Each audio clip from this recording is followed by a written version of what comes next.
Your Majesties, Your Excellencies, honored speakers and performers, ladies and gentlemen.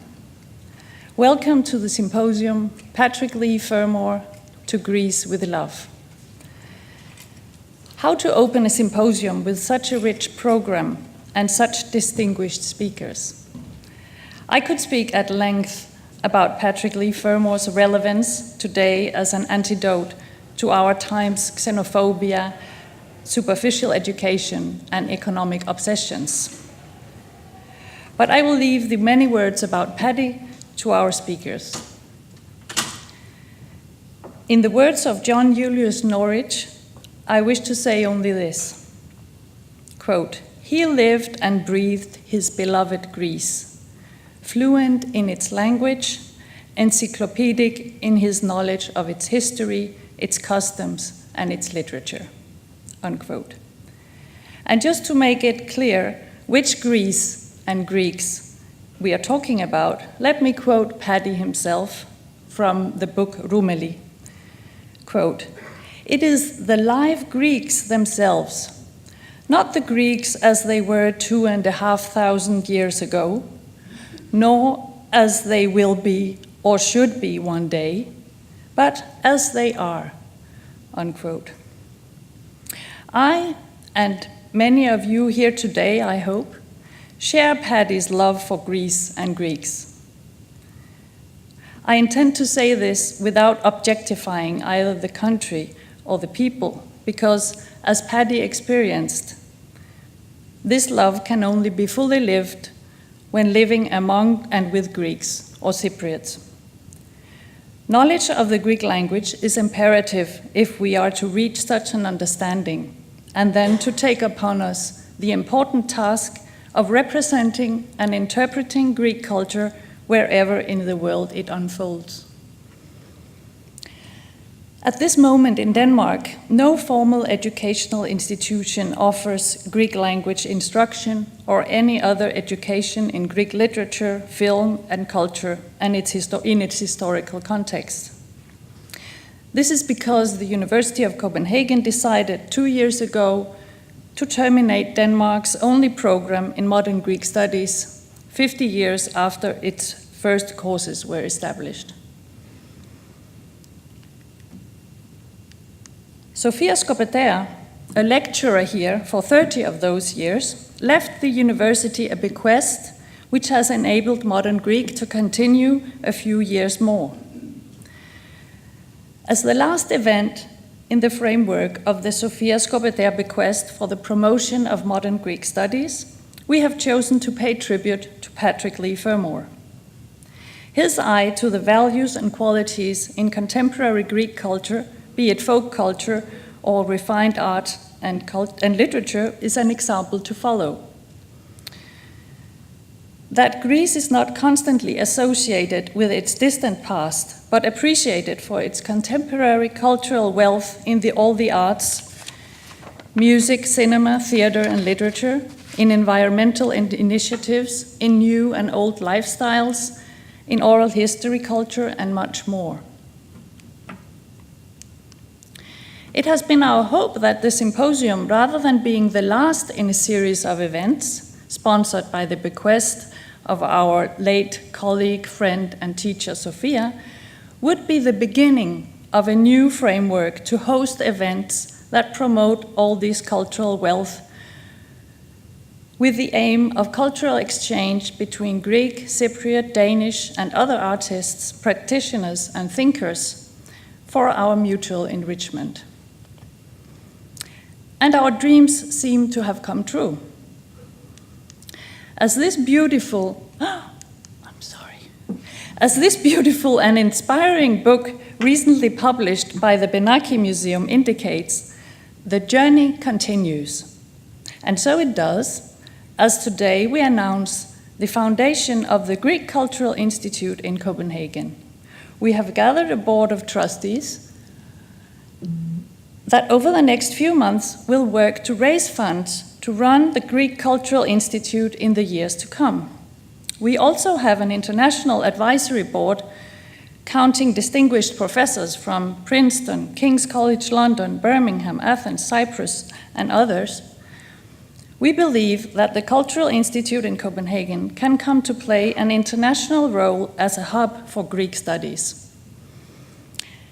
A very important task for the Cultural Institute is also to rescue the modern Greek book collection, which has been in storage since the termination of the Modern Greek Studies program. And this important library, among the largest collection of modern Greek books in Northern Europe, will be lost this coming June unless a new home is found to host them.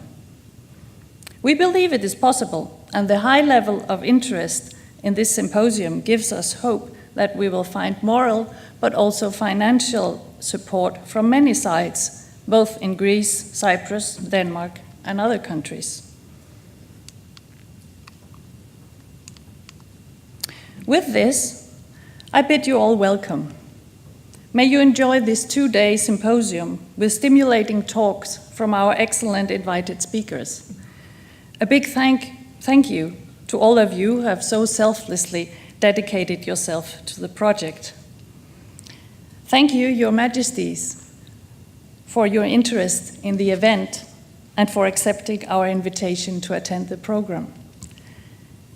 We also thank the Faculty of the Humanities, the Department of Cross-Cultural and Regional Studies, and the Department of English, Romance and Germanic Studies, who have all contributed financially and in other ways to make this event a success.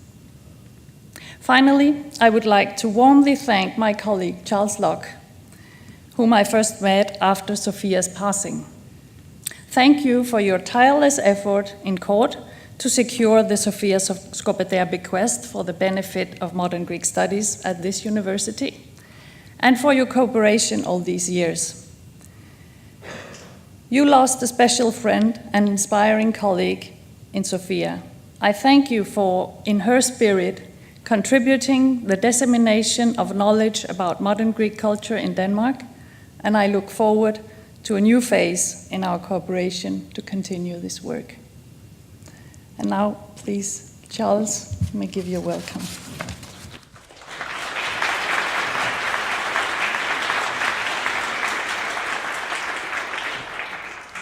Your Majesties, Your Excellencies, colleagues, ladies and gentlemen, a special welcome to this occasion in which, indeed, I bring to a close my role as trustee of the Sophia Skopetea bequest, while, of course, hoping to carry on with the Greek Cultural Institute that Trina has established.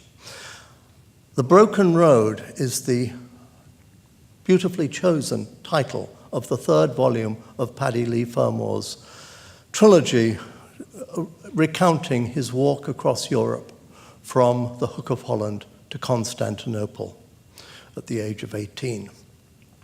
We have had a broken road too. We had legal troubles, as were briefly hinted, in terms of the legal value of Sophia's will, and I'm pleased to say that some of us who fought that battle in the courts 10 years ago are here today. The lawyer who represented us is very sad that she cannot be here, but she compliments us on having used the funds so wisely over these 10 years since we obtained them.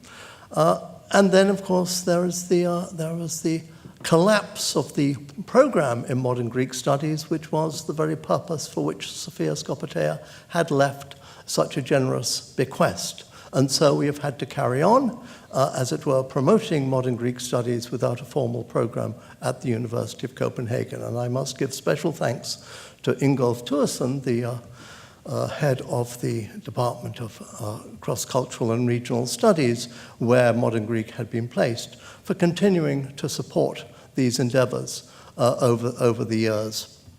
And it has been a sense that, although closed, not entirely detached from the university, and with all the opportunities to use the university's facilities.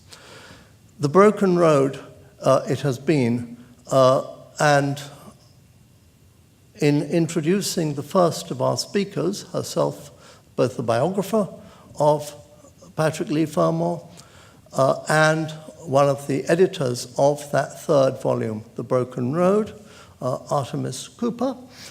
It is a huge honor to have her with us. There is nobody better qualified to talk about Patrick Leigh Fermor, nobody who has a longer record of association, a personal association with Patrick Leigh Fermor, who can tell us about as much as anybody could ever know about Patrick Leigh Fermor. It is a great pleasure to have you with us. And the topic of Artemis's talk will be on, indeed, why it took Patrick Leigh Fermor so long to complete the third volume. I want to say that getting to Constantinople is always a broken road these days. It involves at least an act of imagination. But looking around me, I think I can say that I have never attended an academic event which so puts me in mind of Constantinople. And I would like to say to Sophia, here we are. I think that I can, at this point, lay down the rucksack of the responsibility of the inheritance of the bequest and say, we have arrived. I'm extremely grateful to everybody who is here, and my own thanks to Trina, because it is one thing to inherit a bequest, it is quite another to disperse it in a wise and responsible manner. And without Trina, as a scholar in modern Greek culture, I would have been quite lost and feeling miserable and feeling a weight on my conscience as well as on my back. We have got to the point now where, as I say, the bequest comes to an end, and without Trina, it would not have been possible. And her dynamism, her enthusiasm, her energy have been absolutely exemplary and untiring. And so thank you very much to Trina